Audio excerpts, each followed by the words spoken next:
Hello दोस्तों everyone, एक बार फिर से हमारे यूट्यूब चैनल पे आप सभी का स्वागत है।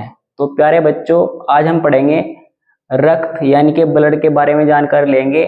और जो हर टॉपिक, जितने भी हमारे यहाँ से टॉपिक है, उनके लिए बहुत ही महत्वपूर्ण होने वाला है। और जितने भी आपके एग्जाम हैं, किसी भी प्रकार का ब्लड से क्वेश्चन आपका नहीं छूटेगा। तो आइए चलते हैं, स्टार्ट करते हैं ब्लड। वीडियो को बिल्कुल भी स्किप मत करें, वीडियो को पूरा देखें और वीडियो को शेयर करें। तो आइए हम पढ़ने जा रहे हैं आज रक्त परिसंचरण। याद रखेंगे।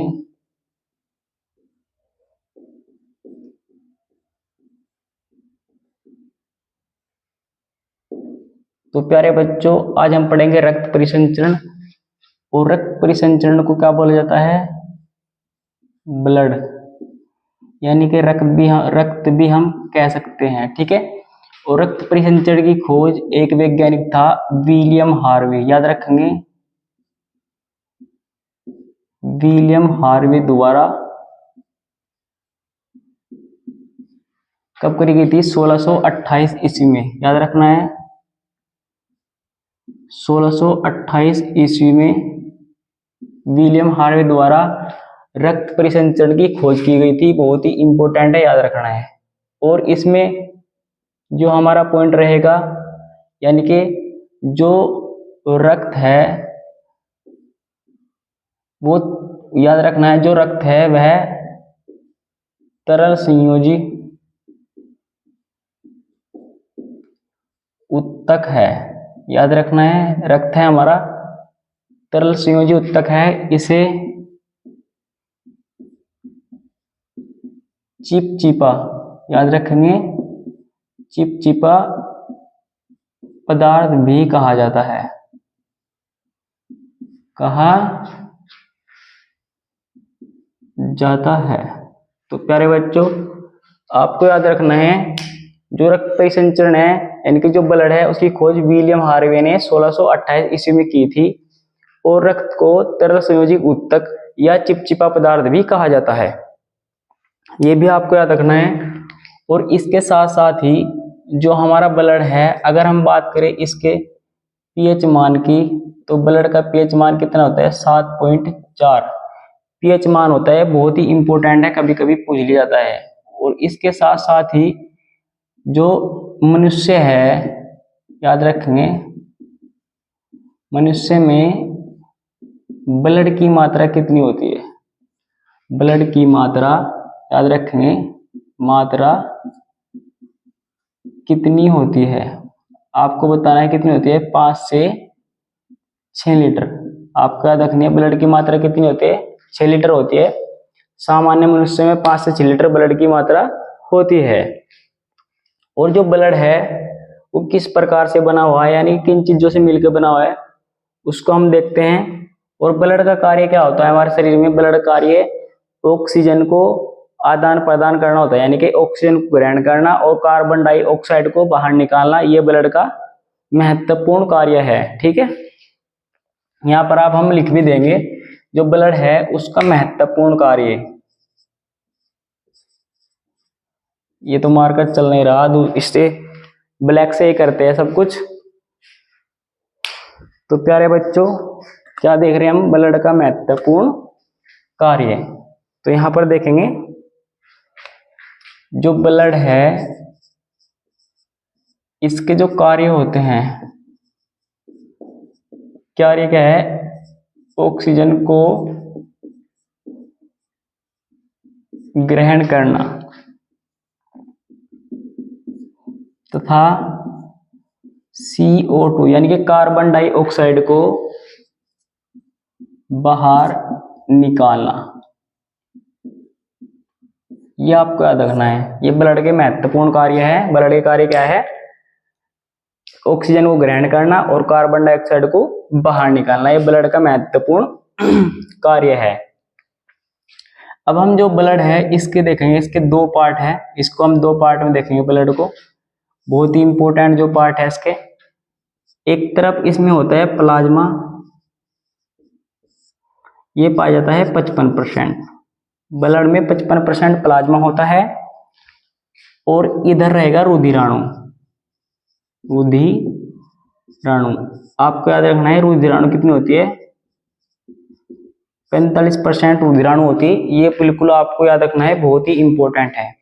अब हम इधर देखते हैं, जो ब्लड है इसमें प्लाज्मा 55% पाई जाती है, और इस 55% में अगर बात करें इसमें, यहाँ पर आप देख लेंगे 10% आपको याद रखना है, ऐसे याद रखेंगे इसमें, ऐसे 10% अकार्बनिक,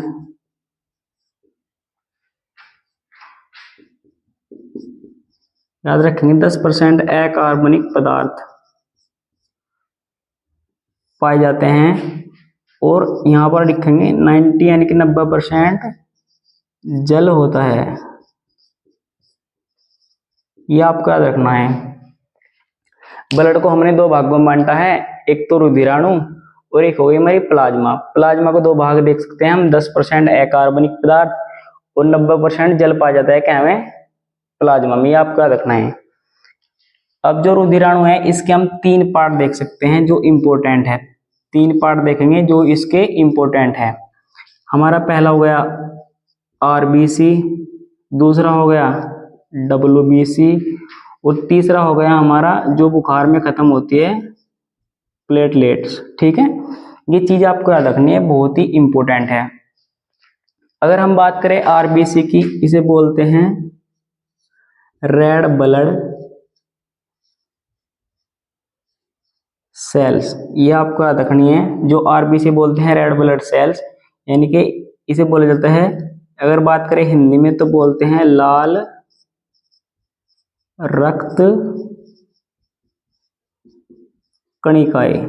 ठीक है भाई, रुधिराणु कणिकाएं भी बोलते हैं, इसे बोलते हैं लाल रक्त कणिकाएं। और यह है डब्ल्यूबीसी, इसे बोलते हैं व्हाइट ब्लड सेल, यानी कि श्वेत रक्त कणिकाएं। आपको याद रखना है, श्वेत रक्त कणिकाएं भी इसे बोला जाता है। और ये रही हमारी प्लेटलेट्स, जो बुखार में खत्म होती है, ये वाली हमारी प्लेटलेट्स है। ये भी आपको याद रखनी है, बिल्कुल बहुत ही महत्वपूर्ण है, और महत्वपूर्ण तरीके से इसको याद रखेंगे।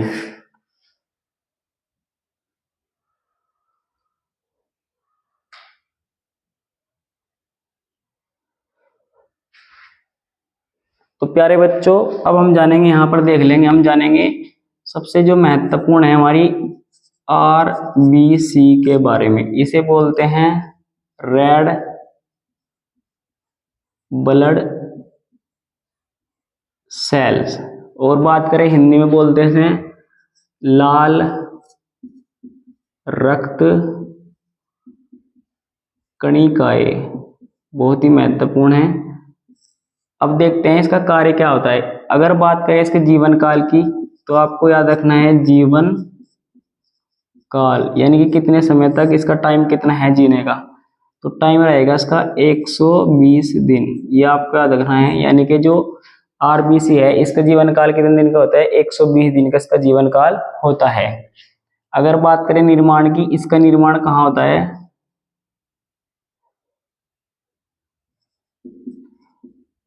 इसका निर्माण होता है अस्थिमज्जा। आपको याद रखना है, निर्माण होता है अस्थिमज्जा में, और मृत्यु होती है, मृत्यु याद रखना है इसकी प्लीहा में। ठीक है, प्रश्न ऐसे पूछा जाता है, पूछते हैं कि आरबीसी का निर्माण कहाँ होता है, अस्थिमज्जा में, और मृत्यु होती है प्लीहा में। प्रश्न ऐसे भी पूछा जाता है कि आरबीसी का कब्रिस्तान किसे कहा जाता है, तो किसे कहा जाता है, प्लीहा को कहा जाता है। ये आपको याद रखना है। और जो आरबीसी है, यहाँ पर देख लेंगे हम यहीं से, जो आरबीसी है इसमें एक पदार्थ पाया जाता है, उस पदार्थ का नाम है हीमोग्लोबिन।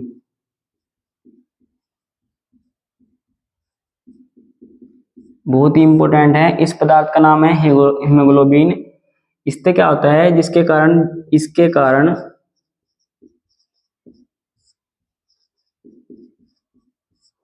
जो ब्लड है, आपको याद रखना है, ब्लड का रंग इसके कारण क्या रहता है, लाल।